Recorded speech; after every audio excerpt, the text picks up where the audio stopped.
et surtout l'hôpital mère-enfant qui a englouti des milliards. On veut savoir où en sont les travaux aujourd'hui, combien on a englouti dans ce projet-là et pourquoi depuis là, on en est encore à ce niveau. Alors, AMU, INAM, vous savez, INAM a été créé, je ne sais même plus trop quand, a été mis en place, je pense, depuis 2011. Depuis 2011, voilà, INAM, voilà, qui a été créé, je pense, depuis 2011 et on est 2012. 2012, le démarrage de l'INAM a été placé sous la responsabilité de Madame Myriam Dossou. Je pense qu'il y avait quelqu'un avant elle. Myriam Dossou qui fait partie du réseau de Madame Victoire Tomiga. Je vous avais expliqué les deux réseaux qui se sont battus pour le contrôle des assurances maladie. Le réseau Madame Dobé et le réseau Ingrid Awadé. Et à la fin, c'est Ingrid Awadé avec ses soutiens, tout ça, qui a repris... non seulement elle a fait créer AMU pour concurrencer ou fragiliser INAM, mais une fois que Myriam Dossou a été éjectée, elle aussi, après avoir fait les malversations dont elle s'est rendue responsable, Ingrid a récupéré tout ça, parce que quand on parle d'assurance maladie au Togo, c'est beaucoup d'argent, énormément d'argent, mais dans quel état les assurés sont, comment les gens arrivent à être pris en charge. Vous verrez les fonctionnaires, ils se plaignent partout. J'ai eu des fonctionnaires qui m'ont dit on leur a prélevé de l'argent alors qu'ils partaient à la retraite et qu'aujourd'hui, ils sont partis à la retraite et ils n'ont pas la contrepartie et que c'est de l'escroquerie. Vous parlez de AMU à tous les fonctionnaires et vous diront que c'est une escroquerie. Et donc, le dossier d'aujourd'hui, ce n'est pas spécifiquement sur AMU-INAM, mais on va parler un peu de l'hôpital mère-enfant, quitte à revenir sur AMU-INAM après. Alors, qu'est-ce que vous voulez nous décortiquer aujourd'hui, M. Ditry, s'il vous plaît? Oui, alors, bonjour à tous d'abord et vraiment merci encore pour cette invitation. Je voulais justement qu'on s'attarde un peu sur le projet HME, c'est-à-dire Hôpital Mère-Enfant, ouais, qui était un projet géré par l'INAM, ouais, l'INAM, comme tu l'as dit, présidé par Madame Myriam Dossou. ouais. Donc, plus succinctement, le projet HME, projet Hôpital Mère-Enfant, c'est un projet donc de construction d'un hôpital, d'un grand hôpital mère-enfant à Lomé, ouais, qui devait comporter à peu près 130 lits, d'une capacité de 130 lits, et de 4 autres centres de santé d'une capacité de 50 lits dans 4 autres localités, notamment Amou-Oblo, Agné, Sotobois et Birinkouka. Voilà. Donc, ce projet vient en fait dans la continuité du projet que vous avez dont vous avez dû entendre parler, c'est le projet Ouessou. Okay. Ouessou qui était financé par la Banque mondiale et qui consistait quelque part à améliorer les prestations de soins à destination des mères et des enfants nés prématurément, ou donc voilà, une meilleure prise en charge de la naissance en fait au Togo. Donc ce projet était donc dans la suite logique de ce projet, de cette politique-là sociale qui a été mise en place. C'était donc de construire maintenant les structures qui doivent accueillir les assurés par ce projet Ouessou notamment. Donc c'est un des projets dont a hérité l'INAM, conformément à ses attributions par la loi 2011 dont tu as parlé tout à l'heure. Alors, quel est justement le contenu de ce projet, sa durée de réalisation? Voilà, normalement, ce projet devait il a été commencé d'ailleurs en 2022, et il devait durer 30 mois, c'est-à-dire il devait se terminer normalement en février 2025. Mais il y a eu une prorogation, une sorte de prolongement de 6 mois au cours de l'exécution du projet. Donc normalement, le projet devait se terminer en février 2025. Il a été prolongé un peu, mais actuellement, il y a des difficultés. Donc, okay, je te laisse continuer, on en reparlera un peu plus tard. D'accord. Alors, quelle est l'origine du financement de ce projet? Parce que il y a pas mal de soucis. C'est quoi l'origine du financement? Est-ce que c'est un financement togolais? C'est un financement des partenaires extérieurs? Qui a mis l'argent dans ce projet? Voilà, et c'est là, ça rejoint vraiment le live qu'on a fait il y a 2 semaines. Le financement provient donc d'un prêt qui a été fait à l'étranger. Ouais. Voilà, donc ça relève donc de la dette extérieure. Il y a une infographie qui est là pour illustrer ce qu'on est en train de dire, donc vous pouvez continuer, il n'y a pas de souci. Voilà. D'accord, donc il y a donc ça rejoint vraiment le live qu'on a fait il y a 2 semaines sur la dette. Ouais. Donc le financement provient donc d'un prêt. Normalement, déjà, je me rappelle que le total du financement, c'est 50 millions d'euros. Et ces 50 millions d'euros ont été financés en partie par un don de 17,5 millions d'euros de la part de la famille royale des Émirats Arabes Unis. Famille royale des Émirats Arabes Unis. Famille royale des Émirats Arabes Unis. C'est pas une banque, c'est la famille royale. C'est pas une banque. Okay. Alors, c'est la famille royale qui fait un don de 17 millions d'euros à l'INAM. Donc, le membre de cette famille s'appelle plus précisément Cheikh Ahmad Abdoul. Cheikh Ahmad Abdoul, qui est un membre de la famille royale aux Émirats Arabes Unis, fait un don de 17 millions d'euros, c'est ça? Ou de dollars? C'est ça. Voilà, à l'INAM. Quand on parle ici de don, est-ce que c'est le terme technique employé par les partenaires ou bien c'est un don, c'est gratuit, il est très content et puis nous a donné autant de milliards? Alors voilà, c'est vraiment un don. Dans ce cas, c'est vraiment un don, c'est le terme technique qu'ils emploient. Ils ont même conclu une sorte de convention de don. Ils ont appelé comme ça, convention de don. Et c'est pour le financement partiel du projet. Et ce don de 17 milliards devait servir également au paiement des charges et des charges et frais financiers du prêt complémentaire qui va être fait.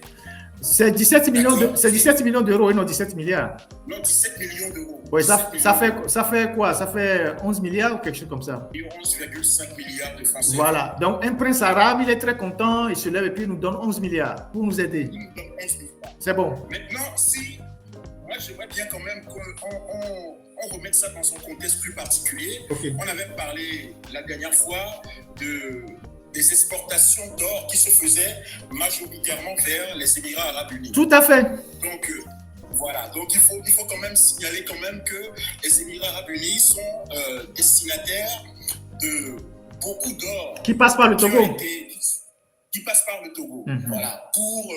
On avait estimé sur 10 ans, il y en a eu pour 4 000 milliards de francs CFA d'or qui ont été exportés vers les Émirats Arabes Unis. Donc, quelque part, on se demande s'il n'y a pas un rapport entre ces dons et ces opérations clandestines qui se font entre nos deux pays. On va fouiller. Voilà. Alors, à part lui, qui a encore participé au financement de ce projet? Voilà. À part lui, il y a donc la Banque Santander, une banque espagnole, qui nous fait un crédit, donc qui nous fait un prêt, là c'est un vrai prêt, de 32 millions d'euros, 32,5 millions d'euros, soit 65% du total du financement, pour pouvoir financer donc ce projet. Il y a les gens qui disent, s'il te plaît, il y a les gens qui disent que c'est vrai que le son n'est pas audible sur YouTube, c'est vrai? Il y a un problème de son sur YouTube? Bon, vas-y un peu plus fort. Vas-y un peu plus fort. D'accord, bon, mais ok. Donc, sur l'autre partie du financement a été assurée donc, par un crédit qui a été fait auprès d'une banque espagnole à hauteur de 32 millions d'euros, 32,5 millions d'euros. Au moins 15 milliards, 16 milliards. Voilà. 32 millions d'euros, ça fait à peu près 21,32 milliards. Ah ouais, 21,32 milliards, ok. 21,32 milliards. Donc, et ce prêt, on doit le rembourser au bout de 20 ans. Enfin, on doit le rembourser, pardon, en 20 mensualités, en 10 ans. C'est-à-dire qu'on rembourse en 2 mensualités par an, une fois tous les 6 mois. Okay. Donc, c'est un prêt qui a un intérêt à peu près de 3%. Donc, dans les contrats... Alors, dans le contrat de prêt, plus précisément, là, je voudrais insister, le contrat de prêt que nous avons à disposition, que nous avons pu consulter, ce contrat de prêt, la partie qui mentionne les intérêts ont disparu du contrat. C'est-à-dire que les pages où c'était marqué l'intérêt bancaire, les pages ont disparu du contrat. Ok. Donc, en revanche, il y avait eu un avenant, pour faire un financement complémentaire. Et dans cet avenant, on a vu que le taux d'intérêt pratiqué était de 3% et quelques. Donc, on peut facilement estimer que le taux d'intérêt minimum pour ce prêt a été de 3% sur 10 ans. Ok. Sur 10 ans, voilà, à rembourser en 20 mensualités. Okay. Et tout ça, c'est avec l'argent du Togo. Hein. Okay. Donc, je précise que dans le contrat de prêt, justement, je voulais préciser ce passage que j'ai lu dans le contrat de prêt. C'était que parce que l'INAM était un établissement public administratif, toutes les obligations, toutes les dettes qu'elle contracte deviennent des dettes souveraines de l'État. Oui, je comprends. Donc, il est bien spécifié dans le contrat de prêt que toutes les dettes, tous les prêts que fait l'INAM deviennent des dettes de l'État. C'est-à-dire, les dettes de l'État, c'est nous, citoyens, aussi bien à l'intérieur que dans la diaspora, c'est notre dette. C'est nos impôts qui vont régler cette dette au final, in fine. Ok. Alors, qui est le garant définitif du crédit? Alors, voilà, le garant de ce crédit, c'est le ministre de l'économie et des finances. Okay. C'est le ministre de l'économie et des finances.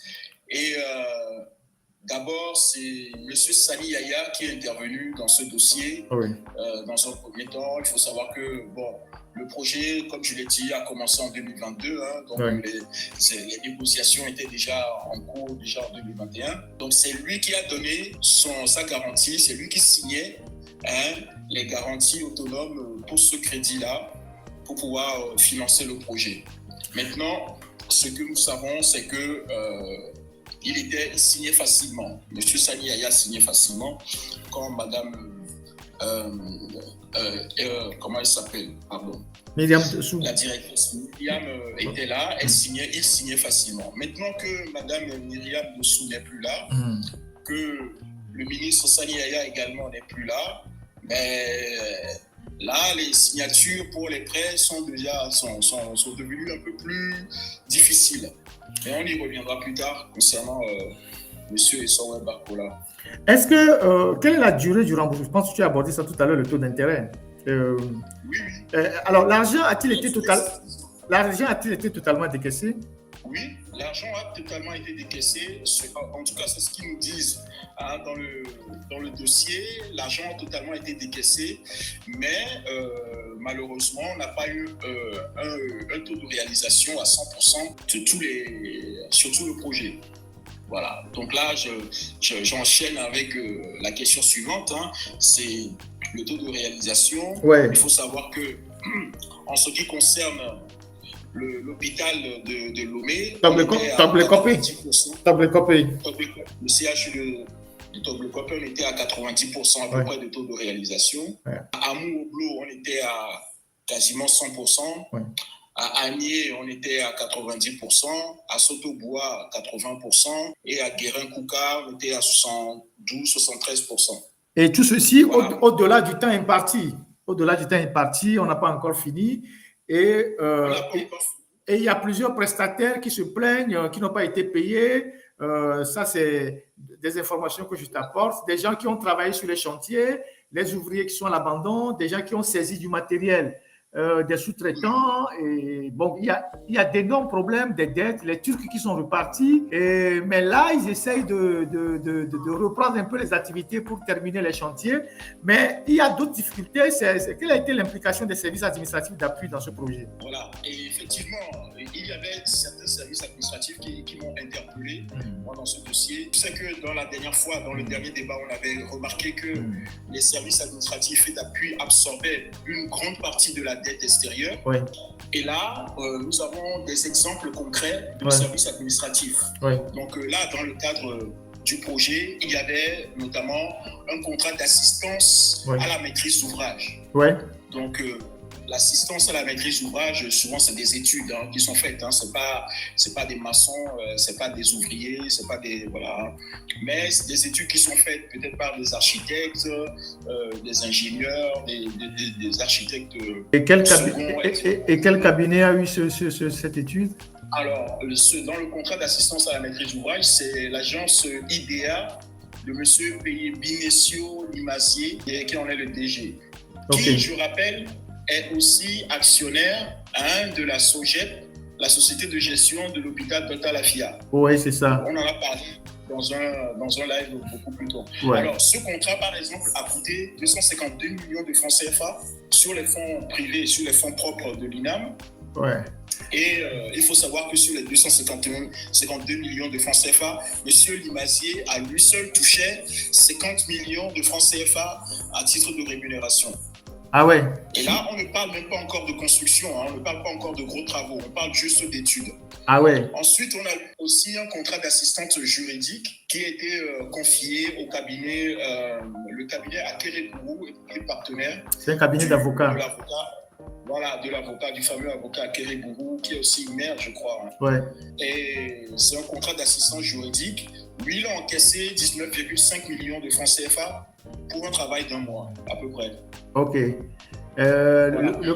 L'agence IDEA travaille 36 mois pour 252 millions. Voilà, c'est ça. Pour 252 millions, il a travaillé. Alors, en fait, il travaille sur la durée des travaux.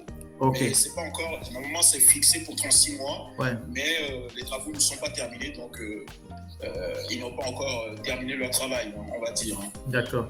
Ensuite, il y a le plus gros contrat qu'on a vu, c'est le contrat du cabinet Deloitte Togo, qui est dirigé par Madame Maryse Adotevi. Alors, c'est un contrat multiforme. Alors, il y a des contrats de réalisation d'études de faisabilité, d'études d'impact environnemental et social, d'élaboration de business model, de plans d'affaires, d'audit, de conseils, plein.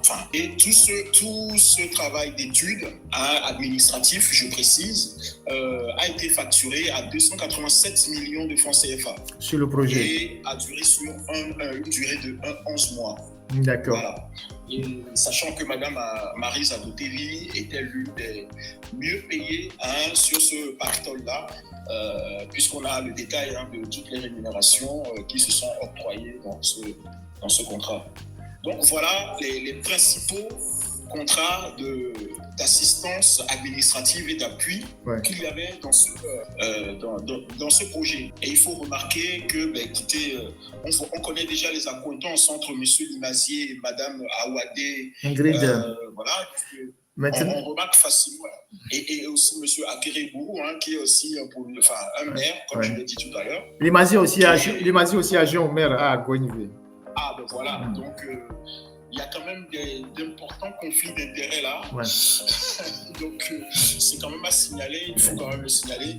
Donc, on peut dire quelque part que ce sont des contrats qui ont été confiés à des amis, des copains. Et des coquins. C'est quand même inquiétant. Exactement. Il faut bouger ce genre de choses. Alors, pourquoi les travaux se sont arrêtés? Je pense que c'est l'avant-dernière question. Voilà. Donc, les travaux se sont arrêtés parce que en 2024, donc Madame Myriam Dossou, qui était encore directrice de l'INAM, avait souhaité faire passer à une seconde phase de ce projet. C'est-à-dire qu'il y a une première phase que je vous ai énumérée tout à l'heure avec un CHU de 130 lits et 4 autres centres de santé de 50 lits chacun.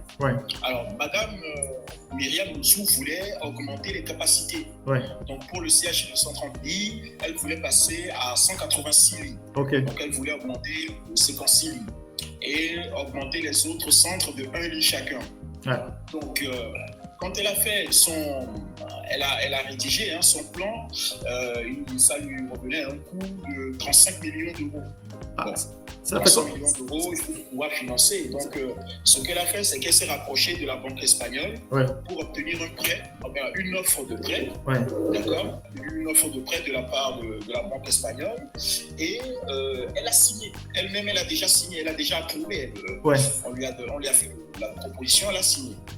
Et elle a soumis ça donc à la validation du ministre de l'économie et des finances d'alors. pour pouvoir, puisque c'est eux les garants, le ministre de l'économie, c'est le garant des contrats. Ouais. Il se trouve que, entre-temps, en 2024, il y a eu tous les remaniements ministériels qu'on connaît, et que M. Barcola est devenu donc ministre de l'économie à un moment au cours de l'année 2024. Et à la fin de l'année 2024, c'est-à-dire en décembre 2024, il lui écrit, il répond à Mme Myriam Dessous, en tout cas au nouveau directeur de l'INAM, pour leur dire que lui, il n'est pas d'accord pour ce financement complémentaire, donc pour la phase 2. Pourquoi? Et c'est la lettre dont tu as parlé la dernière fois, que j'ai lu la dernière fois. Voilà. Dans la lettre, il nous dit expressément que il ne peut pas financer parce que ils ont déjà atteint le plafond de financement imposé par le FMI. Et donc qu'ils ne sont plus en mesure d'aller plus loin, de financer ces services sociaux-là. C'est-à-dire, on va dire, ces infrastructures sociales qui devaient normalement pouvoir faciliter l'accès aux soins à une population moins fortunée. Donc, il nous dit clairement, monsieur Barcola, qu'il n'est plus en mesure de donner sa garantie pour un prêt de 35 millions d'euros supplémentaires pour prolonger pour la phase 2 de ce projet. Donc, c'est une illustration de l'effet d'éviction dont j'ai parlé il y a 2 semaines, c'est-à-dire le fait qu'on se soit tellement endetté que ça nuise aujourd'hui aux investissements sociaux du gouvernement. Donc, parce qu'on est tellement endetté, parce que notre dette n'est plus viable, parce qu'on a dépassé tous les plafonds imposés par l'UEMOA comme critère de convergence pour assurer la soutenabilité de notre dette, parce qu'on a explosé tous ces plafonds-là. Aujourd'hui, on n'est plus capable de pouvoir emprunter encore de l'argent dans des conditions normales pour financer des services sociaux comme ceux-là dont on a parlé. D'accord. Alors, en conclusion, qu'est-ce qu'on apprend de ce dossier on apprend de ce dossier Mais en conclusion, ce qu'on apprend de ce dossier, c'est qu'il y a eu une gestion sous Madame Myriam Dessous, il y a une gestion qui est très, qui porte à confusion.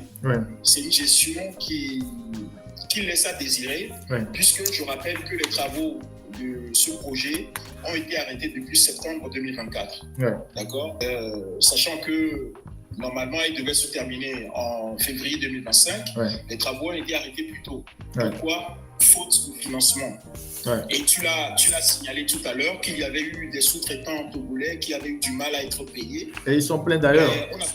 Voilà, parce que le constructeur, l'entreprise constructrice qui a eu le contrat, c'était une entreprise hollandaise. Une entreprise hollandaise. Et on nous dit que dans le capital de cette société-là, ce sont des Turcs. Bon, maintenant, on apprend que ils ont fait la malle, ils sont partis. Et qu'ils ont laissé en plan beaucoup d'ouvriers et beaucoup d'entreprises sur le carreau. Sous le carreau. Au point où, déjà en 2024, il y a eu un financement direct de la part de l'INAM de ces sous-traitants-là. C'est-à-dire qu'on a fait une sorte de préfinancement, c'est-à-dire qu'on est parti prendre de l'argent en avance sur le prêt pour pouvoir financer directement les sous-traitants. Donc, quelque part, il y a eu une mauvaise gestion, je pense, de ce projet sur le plan financier, et c'est ce qui justifie que les travaux ont été arrêtés depuis septembre 2024. Donc ça interroge, il est important, moi je pense que l'inspection générale de l'État ou la Cour des comptes se penche sur ce sujet-là et nous fasse toute la lumière sur comment l'argent a été dépensé, où c'en est du projet exactement, et surtout la qualité de ces structures qui ont été construites. Parce que je rappelle que pendant toute la construction de ces structures-là, l'accès était interdit au public. Donc quasiment personne ne pouvait aller sur place pour aller voir si le projet avançait bien ou pas. Mais on sait juste que la structure d'Amour Blue a été livrée récemment, on l'a vu, c'est le seul qui a été vraiment livré officiellement, et la qualité avait l'air d'être au-dessus de celle de Dr Lafia. Ouais. Dr Lafia. Donc, c'est la question qui se pose, c'est est-ce que financièrement le projet a été bien géré? Voilà, parce que avant même que le projet se termine, il n'y a plus de fonds dans les caisses. Ouais. On demande, la directrice a demandé à faire un financement complémentaire qui a été refusé par le ministre. Donc désormais, qu'est-ce qui justifie qu'il y ait eu besoin de ce financement complémentaire? Et voilà, important de faire cette lumière-là. D'accord. Merci beaucoup, Monsieur Ditry. On vous a pris un peu votre fin d'après-midi pour qu'on analyse ensemble ces documents-là que nous avons essayé de partager ensemble. Je rappelle que l'INAM est désormais dirigé par M. Justin Tilabalo-Pilanté, qui est un bras droit de Ingrid, pratiquement son garçon de course, et qu'aujourd'hui, l'INAM est géré de façon aussi opaque, une gestion basée sur la peur, sur la délation, sur l'allégeance au régime, sur le financement des activités politiques. L'INAM qui doit s'occuper des fonctionnaires, qui doit s'occuper des retraités qui ont cotisé, qui attendent d'avoir des meilleurs soins. Aujourd'hui, on dévie les fonds de l'INAM pour les activités politiques, des prises de participation dans des sociétés bidons, on reviendra là-dessus, comme une société qui a été créée qui s'appelle Kifema. Voilà, le DG de l'INAM s'inscrit dans la droite ligne de tout ce que Mme Ingrid Awadi fait, parce qu'il était avec Mme Ingrid Awadi avant d'être nommé à l'INAM. Il ne fait que la promotion des gens de la CNSS, donc les gens de la boîte dont il est venu. Et donc, il y a une atmosphère assez compliquée à l'INAM là-bas, et les fonctionnaires se plaignent, nous reviendrons là-dessus. Et donc, je pense que on va s'arrêter là aujourd'hui. On a pris un peu de temps. Il m'a été rappelé par ceux qui nous suivent que quand le live est trop long, il n'est plus assez intéressant. Il y a certains qui suivent un peu, qui repartent et qui reviennent. Et donc, merci beaucoup au frère Ditry pour avoir consacré un peu de ton temps pour qu'on analyse ensemble ces documents-là. Je te soumettrai d'autres documents en tant qu'expert pour d'autres analyses. On reviendra sur les sociétés des sous-traitants qui ont été marginalisées dans cette affaire, qui traînent des dettes. Il y a un gros dossier qu'on voulait passer aussi sur une des collaboratrices de M. Fonya Singbe, Mme Iggy Olatokumbo. Bon, c'est un dossier un peu lourd. On reviendra là-dessus plus tard. Donc, merci infiniment à mon frère Ditry pour ta disponibilité. En souhaitant te revoir le plus rapidement possible pour décortiquer, analyser aussi d'autres documents qu'on pourra te soumettre en tant qu'expert pour éclairer la lanterne des Togolais. Merci à toi. Ce sera avec un grand plaisir. Et je rappelle qu'il est important qu'on puisse prendre le temps de décortiquer ces documents parce que pendant très longtemps, ça n'a pas été fait, qu'on a nagé dans le flou pendant trop longtemps en ce qui concerne la gestion des finances publiques dans notre pays. Et c'est pour cette raison que nous avons pris le parti de créer cette page Facebook analyse citoyenne de la gestion des finances publiques pour pouvoir exposer toutes ces données que nous avons, sur lesquelles nous pouvons tomber, l'exposer et le rendre accessible à tout Togolais lambda pour qu'il puisse comprendre exactement ce qui est fait de ces impôts. Voilà, donc vous pouvez nous retrouver toutes nos analyses sur la page Facebook ACGFIP, comme sur la photo du profil, et le lien dans mon compte, dans la bio de mon compte TikTok. Voilà. J'invite tous les Togolais à visiter régulièrement la page l'agence de M. Ditry pour s'informer des faits économiques, apprendre, être au contact des chiffres et voir ce qui se passe dans notre pays. Merci infiniment. La page est sur Facebook, vous pouvez la visiter. Et j'invite aussi les Togolais qui hésitent encore à signer la tribune de notre sœur Matfare, qui est la tribune qui est toujours là. Vous pouvez retrouver le lien de la tribune sur la page de Matfare qu'il faut signer. Je salue au passage Madame Noélie Elikem, la messagère, notre sœur artiste, qui aussi, depuis son lieu, fait beaucoup de choses pour la lutte, sensibilise, travaille énormément. Elle était très, très, très connue dans le monde du gospel. Elle avait de ces chansons-là qu'on admirait beaucoup. Aujourd'hui, elle est aussi très engagée aux côtés du peuple. Je salue Noélie au passage. Je l'encourage. Et voilà, donc, un instant, il y a la technique qui m'envoie un truc. Et je salue Diva Recré, voilà, qui reprend nos lives avec une touche d'humour exceptionnellement. Et je la salue. En tout cas, je salue le travail qu'elle fait.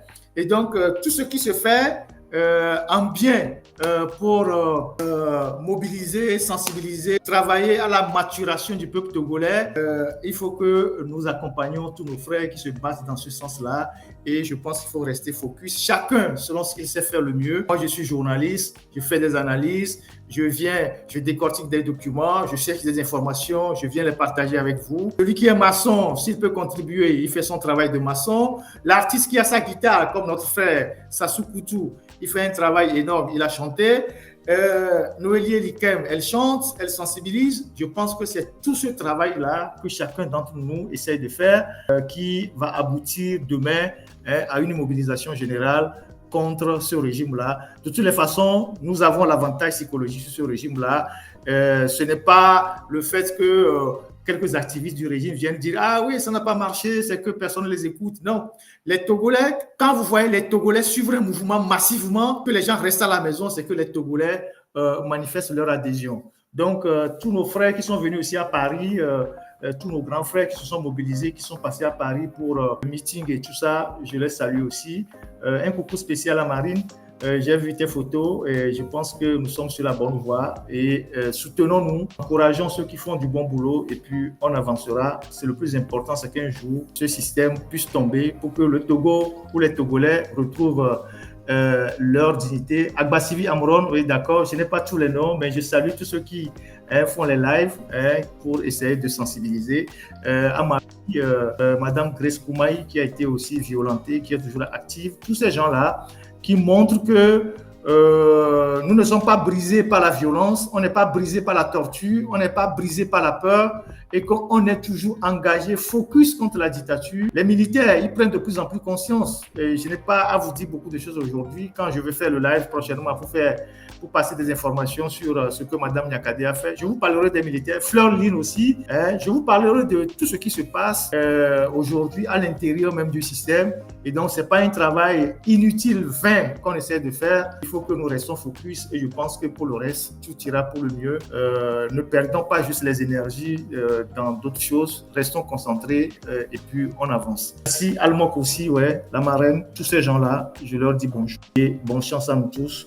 Beaucoup de courage. Et donc, si la technique a encore la vidéo de Sassou Koutou, s'ils n'en ont pas, alors je vais jouer Louis Tassan. S'ils en ont, Sassou Koutou, on va l'écouter. C'est une très belle chanson adressée aux compatriotes en armes, dont la mission est de protéger les Togolais et non de se mettre de l'autre côté. Edem Draké, oui, c'est ça. Je salue aussi Edem Draké. Tous ces gens qui essayent de travailler, voilà, tous ceux qui sont sur la bonne voie, c'est le plus important et c'est ce que l'histoire retiendra, c'est ça qui est le plus important. Donc on a passé je pense 2h30 ou 3 heures ensemble. Je pense que je vous souhaite un très bon mois de septembre, que la Providence accompagne chacun de nous. Courage à ceux qui sont sur le terrain, qui se mobilisent, société civile, organisations politiques, Amron, Madame Nyakadé, tous ceux qui au pays se battent malgré les difficultés, ils ont nos soutiens. Farida, ouais, tous ces gens qui se battent, Dani Aïda, le doyen Ali Akondo, tous ces gens qui étaient au meeting, voilà, je vous dis merci. Et s'il n'y a pas la vidéo je pense que la technique n'avait plus cette vidéo dans le studio, je vais jouer plutôt Louis Tassan et puis on va y aller. Edem Draké. Allez. Les vautours se disputeront mon corps, les hyènes suceront mes os dévêtus. Vous ne pourrez m'enterrer à ma mort, car toutes nos terres ont été perdues. Rejaki, Un chef qui n'a plus pour trône qu'un rocher. Et pour royaume, un coin dans le maquis. Combien de temps restera-t-il caché?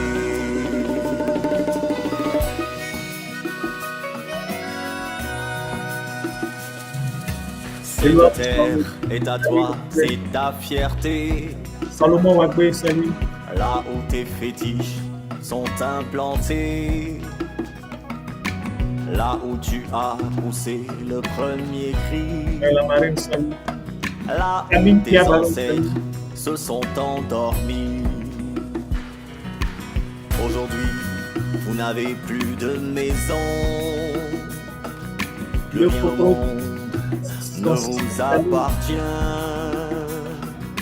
Les plus forts ont triomphé de leur raison. Nous Yves sommes Leconte de considérés Belgique. moins Salut. que des chiens. Rejaki, Bonjour, salut. un chef qui n'a plus pour trône qu'un rocher. Et pour royaume, un coin dans le maquis. Combien de temps restera-t-il caché? Il est haché. Pas besoin que je connais pas. La savane est vaste, toutes les nuits. Un autre art. De toute façon, nous avons la conviction que nous allons gagner. Et si les Donc c'est pas, nous, vous entendez comme du le côté, bruit, bon côté de l'histoire. cachez-vous dans un trou, comme des rats. Je suis même dans ma Je Afrique, mourrai, moi. salut. Mais je serai avec vous. J'espère que vous êtes bien rentrés. On t'a pris les autres On a la à conviction que l'école. quand il faut y assister, c'est nous qui allons gagner. Lire, regarder sans Quand voir. tu ne vas pas partout, tu vas gagner. Donc on est tranquille. Bouton sous leurs pieds, On est les plus la terre tranquilles. dégringole. Oui, chef canton. Nous sommes les plus tranquilles. Rejaki, Tanguena, Peut-être que certains parmi nous vont mourir avant, mais un chef qui n'a plus pour trône ils seront qu'un gagnants. rocher. Et pour royaume, un coin dans le maquis. Donc voilà. Amis, on remercie. Combien de temps restera-t-il caché?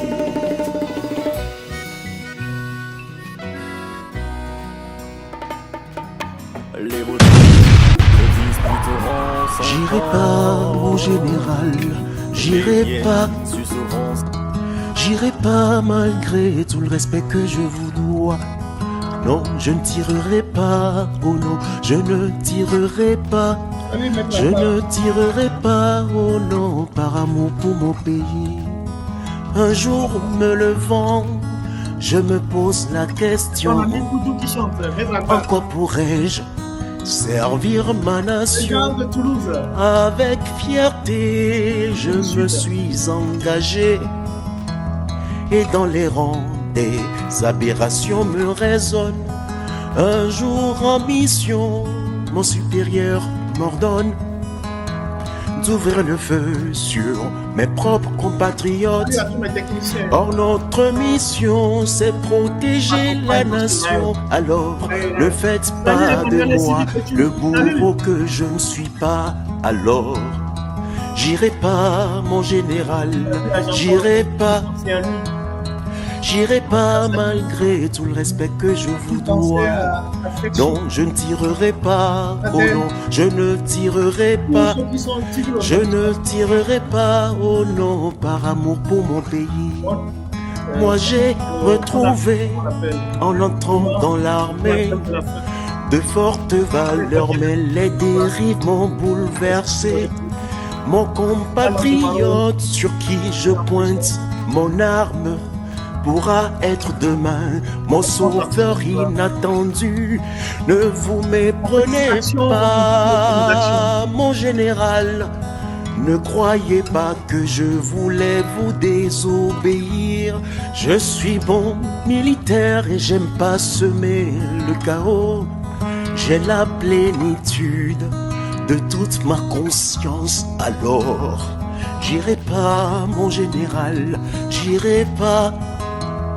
J'irai pas malgré tout le respect que je vous Il tient sa dois. promesse. Non, je ne tirerai pas, oh non, je ne tirerai pas. Je ne tirerai pas, oh non, par amour pour mon pays. Bye bye, bye bye, Sassoupou. bye bye, bye bye, bye bye, bye bye, bye bye, bye. Il fait sa part. Il est artiste. Il prend la guitare. Il apporte sa contribution. C'est le plus important. J'irai pas, mon général, j'irai pas. J'irai pas malgré tout le respect que je vous dois. Non, je ne tirerai pas, oh non, je ne tirerai pas. Lui, c'est mon grand Je frère. ne tirerai pas, oh non, Je le par salue au passage. amour pour mon pays. La réflexion qu'il fait tous les jours, si ce n'est pas effectif. Bonne rentrée, cher François. Salut aussi à Gaston. Jérôme Bakoya, salut. Daniel Barabon. Vous tous, vous êtes tellement nombreux, tellement nombreux. Et donc, on va finir avec cette très belle mélodie de Sassou Koudou.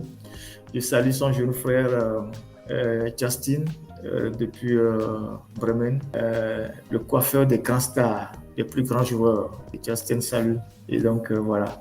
Allez, à plus tard. Bonne semaine, bon début du mois. Nous sommes ensemble et on reste focus sur nos objectifs jusqu'à ce que la sensibilisation, la conscientisation, la maturation de la colère puisse prendre au Togo. Ce sont les actions, les faits, les initiatives qui mettent en difficulté le dictateur. Voilà. Merci à vous tous. Passez une très bonne semaine et restez vraiment focus. Allez, à plus tard.